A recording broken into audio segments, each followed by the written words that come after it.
Okay, back through incessant popular demand. I'm here to reread number 9 and continue on the SvC Chaos manga. Alright, round 1. Here we see the Factor and Teddy the God, Bogard on the cover. Let's go over to page 2. And we see the Statue of Liberty and some nonsense with some lightning. Okay, that's pretty self-explanatory. The streets are silent, and then we see Kyo and Ryu on a cliff, and they're talking. He's like, "Oh, Ryu's like, I've traveled the world, and you're just a rich kid."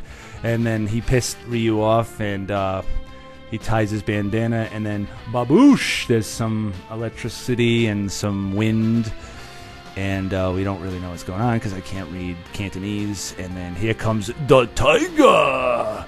And then Ryu's like, I know this power. I felt this power before. And then he's like, Hadoken! And then Sagat catches it. If only he could catch it in the game. He's like, Then he throws it against the wall in classic anime style, and his eyes all red. And then he's approaching Ryu, and Ryu's like, uh-oh, Sagat doesn't look right. And then he's like, let's do this. One first time, for the last time, for Street Fighter 50. And then Sagat comes at him with a Tiger Crush! And then it just ends there. And then we see Kim talking to Choi, and he's like, and Kim's like, just giving him, how he usually talks down to him and how he's a criminal and stuff. And then he goes against the wall.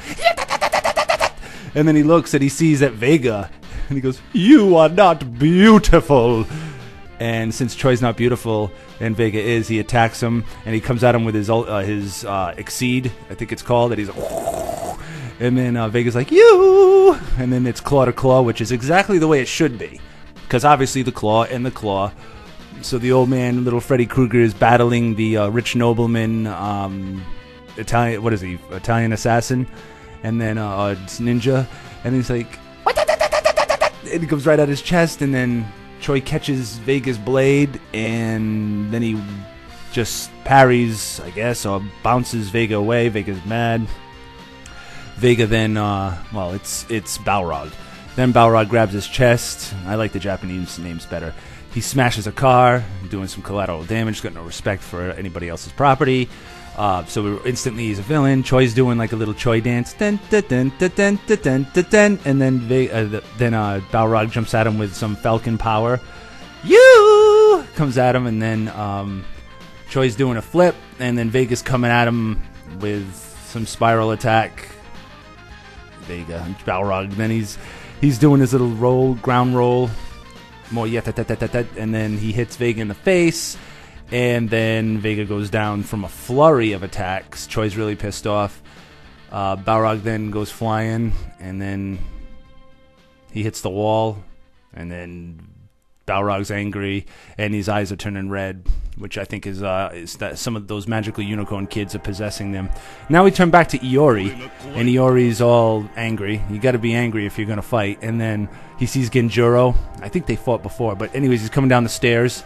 It's been a while since I've researched these books. He's coming down the stairs, and then he's summoning his power through Set, or Saturn, or whatever you want to call it. He's summoning his Saturnalian Set snake powers, which I didn't know he had. And then he's shattering into sacred geometry, and he turns into a card, and then he's in some kind of nether realm. Then he finds himself in the desert, laughing. I guess he was resurrected. And then Genjuro's coming upon what I think to be Dimitri's castle, which is pretty bloody awesome looking. He's walking the halls, there's nobody, everything's blank. He's going through the sewer system, very Castlevania-esque. Then he sees Psycho, I think it's Psycho Iori, or Possessed Iori, excuse me, in chains. Put him in chains! Then Genjuro's cutting his way into the prison, and then we see the top of the castle, very Castlevania-esque. I love it. Back to Iori and Psycho Iori and Genjuro, and then he looks like he's gonna cut him. Yeah, he cuts him right in half, and that's not very sporting. But Genjuro's a villain, and so is Iori, so I guess it's a win-win situation. And then we see fist to fist, Tiger Rain. We see Sagat punching Ryu's fist, and then they're blowing up the world. very DBZ style. When you're fighting somebody, the world takes most of the damage. Then Ryu's like, see my fist? Shoryuken! And then Sagat's like, shut up! And then Sagat's like, I got a new move, Tiger Blow! Actually, it's a Tiger Uppercut. Tiger Uppercut! And then he counters Ryu, that little Shoto scrub. No, you can! And then, yes, Sagat can, takes him down with a great image. Look at that image. That's the way it should be. Sagat's exacting his revenge. Ryu's like, I can't believe this. And then here comes another Tiger Blow.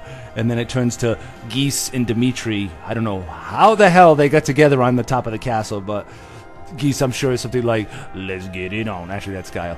Geese is like, you cannot escape from this. And then Dimitri's all like, ha ha ha. Which Dimitri was great in SvC Chaos. He was better than he was in any of the Capcom games. So basically, Dimitri's like, I have to look over the balcony for a second. And Geese is like, what is he thinking? Is he going to join me or not? And then Dimitri goes into the sky and turns into bats. And then he comes back down at a red blood moon. And that is issue 9.